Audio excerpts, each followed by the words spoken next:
Assalamualaikum warahmatullahi wabarakatuh. Semangat siang, luar biasa rekan-rekan sekalian. Terasa kita sudah di tanggal 20, ini sudah tanggal 19 ya, 19 Juni 2026. Dan kalau kita lihat saat ini luar biasa dinamika bangsa ini kan warna-warni ya. Dan di tengah dinamika itu tentu banyak para sosok anak muda yang luar biasa, ada yang usaha, ada yang senator, dan luar biasanya lagi hari ini kita kehadiran tokoh yang sudah dikenal di Kabupaten Cirebon. Beliau anak muda, inspiratif, dan datang tamu nih posisi beliau sebagai wakil ketua DPRD Kabupaten Cirebon. Terima kasih bro. Bapak Teguh Rusiana Merdeka, ini sudah nama merdeka. Tentu saat ini kalau kita lihat, kita harus merdeka secara gagasan, merdeka secara integritas, dan lebih penting lagi merdeka secara ekonomi. Itu baru penting. Mas Dewan, ini gimana ceritanya Mas Dewan? Artinya Mas Dewan melihat terjun ke dunia legislatif ya, DPRD ini apa alasan kuatnya? Hanya ingin iseng-iseng saja atau membawa misi apa nih? Karena tidak semua orang anak muda yang mau terjun, berapa orang belum mau regulasi dan macam-macam gitu. Ya, izin Bapak moderator yang terkenal, sahabat saya yang kebetulan baru ketemu di Cirebon hari ini. Ya, saya udah lama kita di Jakarta. Yang pertama memang di hari momen Jumat di bulan Muharram, Mas. ini kelihatannya lagi keadaannya dianggap tadi kalau kata pembawa acara adalah agak sedikit berdinamika. Jadi memang kalau karena kebetulan habis Jumatan tadi saya dengerin khutbah ya. Iya. Jadi biasa cuma berkah Pak. Nggak usah diomongin. Jadi beliau menyampaikan bahwa harusnya adalah sekarang ada beberapa perubahan, termasuk musahabah kalau nggak salah. Mengkoreksi 1 tahun lalu kita harus jauh lebih baik lagi. Kira-kira. Dari pertanyaan yang tadi disampaikan bahwa sabar ya, gitu. Maksudnya biar beliau mengkoreksi baru nggak supaya kita juga konsen juga ke depan kan. Kenapa saya bilang seperti ini? Karena memang tadi menarik juga materi khutbah itu bagi kaum anak muda hari ini, bukan cuma negara Indonesia, tapi tataran global. Kalau memang rekan-rekan mengetahui ada semacam yang dianggap tanda kutip orang yang kurang beberapa tahun yang lalu yang katanya akan meristar dunia ke depan. Mungkin orang udah pada tahu lah, men-set dunia lebih ke depan. Karena memang satu momen plusnya adalah positif, kita ambil positif thinkingnya adalah mungkin beliau sudah bisa memprediksi ke depan akan seperti apa dinamikanya. Nah, saya kebetulan dari jalan Tuhannya memang diamanahkan untuk menjadi anggota DPRD di Kabupaten Cirebon. Sebetulnya dari tahun 2005 sampai tahun 2019 saya di Jakarta. Ini bentuk pengabdian bahwa saya orang Cirebon untuk balik lagi membangun Cirebon. Dan memang kami anak muda saat itu berpikiran bahwa ya kalau tidak anak-anak muda hari ini siapa lagi? Karena kebetulan di partai kami dulu sebelum digembur-gemburkan semua sama beberapa orang di partai kami, salah satu mantan pejabat ketua umum kami mengeluarkan buku 2045 menuju Era Emas Indonesia Emas. Nah, disitulah kami menganggap bahwa ini potensi besar anak muda harus ikut berkontribusi dalam wilayah yang walaupun itu kecil. Ini partai Golkar ya, Mas Teguh kan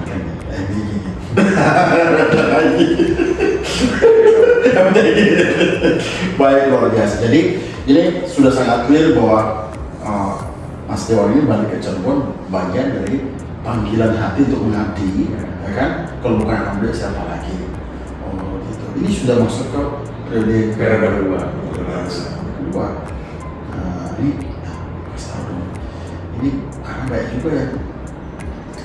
Pingin ini aku harus ngapain ya dari anak muda seperti ini? Kalau menurut Pak Ketua nih, anak-anak muda saat ini harusnya mereka ngapain nih? Melihat dinamika seperti ini. Ini kan era digital, kemudian ada hoax, ketidakpastian. Butuh inspiring motivation dari Pak Dewan.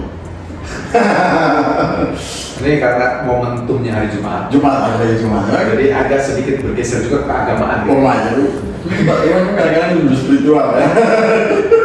Supaya nalar logikanya masuk juga. Kira-kira gini, bahwa makin lama zaman kata anak-anak hari ini ya, saya kutip beberapa ini makin edan, makin gila, tadi sosmed dan yang lainnya.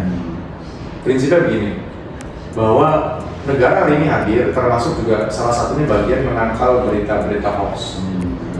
Nah, beberapa hal yang perlu diakselerasikan oleh anak-anak muda hari ini sebetulnya adalah, contoh salah satunya adalah, mohon maaf, ketika kita dalam memandang sesuatu lah kira-kira, jangan diambil dari satu sudut pandang.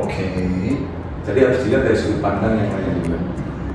Kira-kira bahasa kasar gini, saya nih kalau dilihat dari samping kanan itu kelihatan gemuk, tapi kalau dilihat dari sebelah depan udah kelihatan kurus. Kira-kira seperti itu. Terasa betul Pak ini. Saya memang nyindir. Ini kok terasa nih Pak. Kalau dilihat sebelah kiri mungkin sama dengan sebelah kanan. Tapi dilihat dari belakang belum tentu juga sama dengan depan. Kira-kira seperti itu. Jadi harus diambil dari beberapa sudut pandang. Kenapa harus saya sampaikan seperti ini? Karena sudah banyak justifikasi sebelum ada hasil yang pasti. Kira-kira apa sih kayak misalnya contoh dalam tata proses pemerintahan, rangkaian kebijakan itu kan disusun tahun sebelumnya. Yang hari ini berjalan kan yang sudah direncanakan tahun sebelumnya. Artinya kalau terjadi sesuatu di tahun ini pun itu harus ada akrobat kebijakan yang lainnya, bukan berarti harus mencikan gitu. Dan itu ketanggapan teman-teman pimpinan. Di satu sisi teman-teman pimpinan harus punya ya konsekuensi yang tinggi.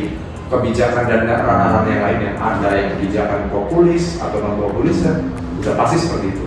Jadi yang paling penting yang dilakukan anak muda saat ini ketika melihat ada hal yang ini kok banyak riak-riak ini, tidak boleh satu sumber, mulai dari berbagai sumber, kemudian lihat di situ ada apa yang bisa disolusi. Artinya jangan cuma yang sebatas kita reaktif tapi proaktif. Artinya apa? Mencarikan solusi lah. Mencari solusi, problem solver kayak gitu. Nah Pak Ketua ini terkait dengan problem solver ya, kan tentu tidak bisa dipisahkan sama yang namanya inisiatif kreatif. Nah, saya suka dengan dua kata ini. Saya sering banget sampaikan ke mahasiswa ini, mereka ketawa-tawa nih kan. Kita selalu bilang itu anak muda saat ini itu ada dua hal yang memang sepertinya nanti juga pengesahan juga dari Pak Ketua ya. Ini menurut Pak Ketua ini kreatif dan inisiatif ini penting nggak dibeli terus soal anak muda itu? Sangat penting. Kenapa? Sangat penting karena kalau kita nggak punya kreativitas, kalau kita nggak punya inisiatif, udah mendingan nggak usah jadi apa. Oh gitu ya. Percuma. Minimal bermanfaat untuk wilayah terkecil sendiri dulu. Terkecil sendiri apa? Dirinya sendiri. Kalau kata Pak Presiden hari ini adalah kalau tidak bisa membantu orang, minimal tidak menyusahkan orang. Kira-kira seperti itu. Kira-kira seperti itu. Jadi saya pikir hari ini semua orang bisa berkontribusi untuk sama-sama melakukan sesuatu yang positif di negara kita masing-masing. Negara kita masing-masing ya, tentunya kita Indonesia ya. Karena mohon maaf sekali lagi, kebijakan di beberapa negara kan berbeda-beda. Jangan disamakan juga termasuk kebijakan di beberapa daerah. Kita belum tentu sama juga dengan kebijakan di misalnya Kuningan, Kota Cirebon dan yang lainnya. Kenapa kita tidak sama? Karena berdasarkan undang-undang tahun 2000 nomor 23 tahun 2014 tentang undang-undang pemerintahan daerah, bahwa kita melaksanakan salah satunya adalah pemerintahan daerah harus melaksanakan RPJMD, pembangunan daerahnya itu yang berdasarkan dari hasil visi misi calon bupati yang menang. Artinya apa? Ketika kami semua orang politik lah ataupun orang non politik itu mengajukan diri sebagai kandidat kontestasi pilkada, disitulah pasti dengar semuanya kan visi misi. Nah, ketika visi misi itu, ketika jadi visi misi itu akan menjadi programnya kabupaten. Kenapa daerah lain yang berbeda? Ya karena visi misi berbeda semua. Kalau so far ini kayak monitor ya, sebenarnya ketua-ketua kali monitor itu, monitor itu.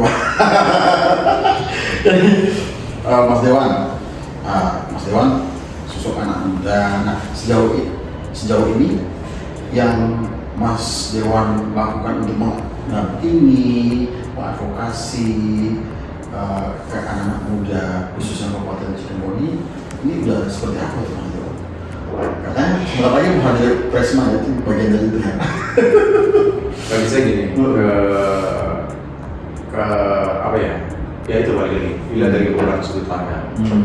Hari ini saya hadir di tempat ini, ada beberapa orang yang meminta jabatan kira-kira.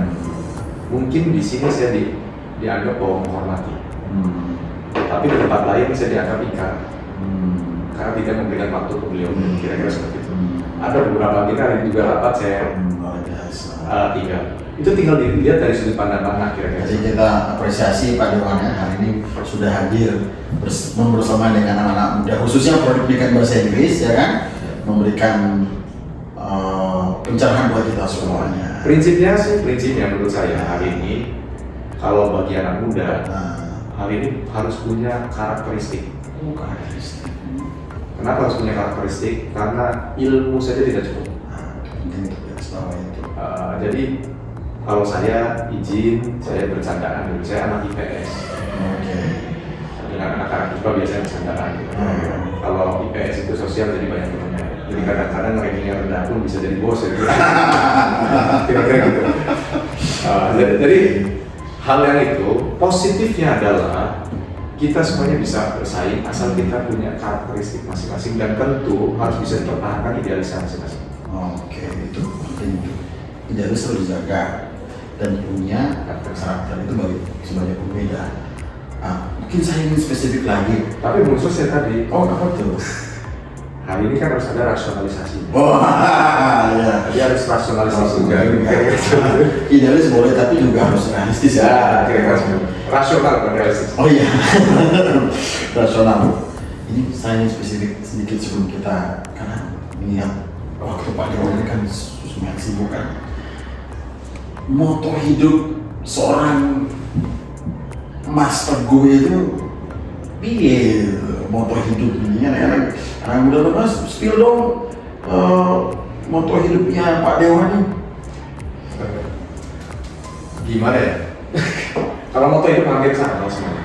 Kan pasti secara gamblangnya rekan-rekan siapapun orangnya saya yakin rekan-rekan orang siapapun anak muda, orang gede, orang kecil gitu ya, anak kecil sama setiap hari pengen jauh lebih baik lagi. Kira-kira gitu. Jadi saya pikir semua orang sama, saya pengen setiap hari harus jauh lebih baik lagi. Tapi namanya manusia, manusia itu pasti punya salah dan dosa. Bagaimana tadi materi khutbah. Kira-kira saya curiga yang khutbah tadi bukan, tapi beliau ini yang khutbah ya. Saya imamnya kali ya.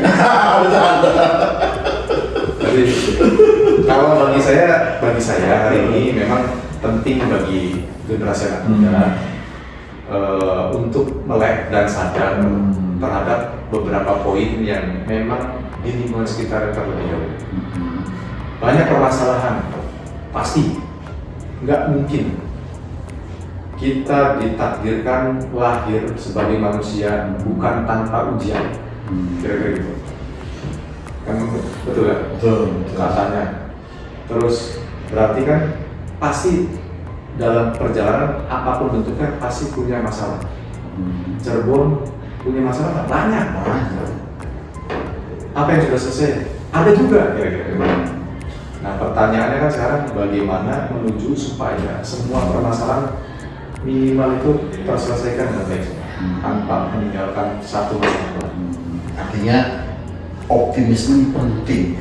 Memang dalam keadaan apapun itu hal-hal yang kurang itu wajar. Tapi jangan sampai mereduksi, mengurangi semangat yang ada. Dan alhamdulillah sejauh ini kalau kita lihat ya, total prestasinya Mas Teguh kan luar biasa untuk memperkenalkan masyarakat, kemudian juga mendorong anak muda ini tetap berpikir positif, melihat mengkonversi masalah menjadi potensi itu kan penting banget tuh, ya kan? Nah, karena itu yang memang kita butuhkan ya sebenarnya. Butuh lebih banyak Mas Teguh yang lain gitu. Saya pikir mudah-mudahan nanti teman-teman kita di sini juga one day saya pikir ini the next estafetnya Mas Teguh gitu kan. Esensialnya gini, kira-kira bahwa hari ini mungkin orang melihat saya ada di posisi di atas, tapi hari ini saya tidak merasakan di situ. Karena hari ini pun kami pun sama, bagian dari masyarakat yang ingin kendalanya semua masyarakat kita akomodir semua, tapi kami punya daya yang semampu apa gitu. Yang paling bisa kita lakukan walaupun kecil kita lakukan. Nah kedua, saya pikir ini bukan. Jadi saya andalan ya, pertama terkecil kita lakukan, yang kedua lanjut. Saya pikir yang kedua ini lebih ke arah pemikiran terbuka. Mungkin pendengar podcast ini bukan orang Cirebon loh, bukan orang Cirebon aja. Mungkin juga mahasiswa di UMC ini atau mahasiswinya bukan orang Cirebon aja. Tapi saya yakin betul bahwa setiap daerah punya potensi yang besar untuk digunakan. Kenapa saya menyampaikan ini? Saya sebagai contohnya karena ini ada di Cirebon dan kebetulan saya orang Cirebon gitu kan, bukan berarti meninggalkan tempat yang lain. Kasih tahu saya hari ini mana daerah yang punya 5 pintu tol. Ada di Cirebon. Kasih tahu saya mana daerah yang kira-kira punya 5 pintu tol, terus punya aspek-aspek yang lain, pelabuhan dekat, bandara dekat, PLTU ada, infrastrukturnya sudah mendukung semua. Tinggal bagaimana kita bersatu. Kenapa saya sampaikan tadi awal mulai dari Cirebon dari 5 pintu tol? Karena dari sejarah balik lagi. Kita tidak akan lepas dari namanya sejarah. Saya meyakini betul bahwa hari ini khusus wilayah Jawa Barat memang segala pusatnya ada di Bandung Raya. Tapi lihat hari ini perkembangan yang signifikan ada di Cirebon Raya. Artinya apa? Kita masih bisa bersaing untuk jauh lebih besar lagi. Dan dulu sejarah ada kerajaan Pajajaran berkembang dan kerajaan Cirebon pun bisa berkembang. Luar biasa. Jadi rekan-rekan sekalian sebenarnya kita ingin spin banyak, unboxing lebih banyak gagasan Mas Dewan ya kan. Karena tadi di awal itu gimana future leader itu mereka secara gagasan, mereka secara integritas dan secara ekonomi. Nah kita sudah dapatkan bagaimana Mas Dewan mendorong anak muda ya, tetap optimis, tetap semangat dan positif, paling penting itu.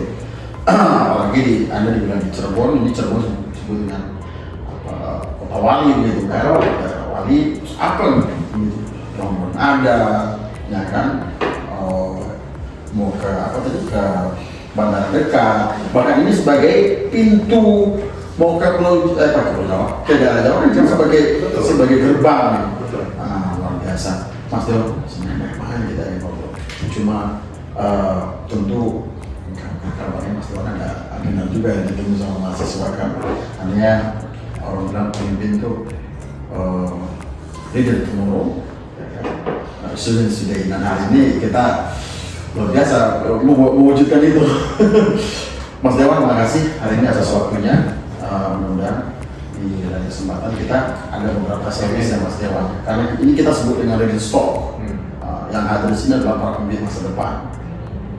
Mungkin dari forum inilah one day kan banyak toran-toran prestasi, kejutan-kejutan yang akan kita lihat ke depan itu. Saya pikir pemimpin masa depan itu adalah rekan-rekan mahasiswa. Mahasiswa. Karena hari ini yang sedang menjabat sudah bukan dalam zona kepemudaan. Kira-kira seperti itu. Jadi hari ini yang kolonial ya, bukan milenial ya. Bercanda. Baik rekan-rekan sekalian, luar biasa hari ini kita dapat banyak inspiring motivation. Mudah-mudahan ini bukan perjumpaan terakhir, nanti akan ada sesi berikut, dan tentu pastikan Anda selalu ikuti podcast Prodi Pendidikan Bahasa Inggris. Nah, ini anak-anak Prodi Pendidikan Bahasa Inggris semua. Oh.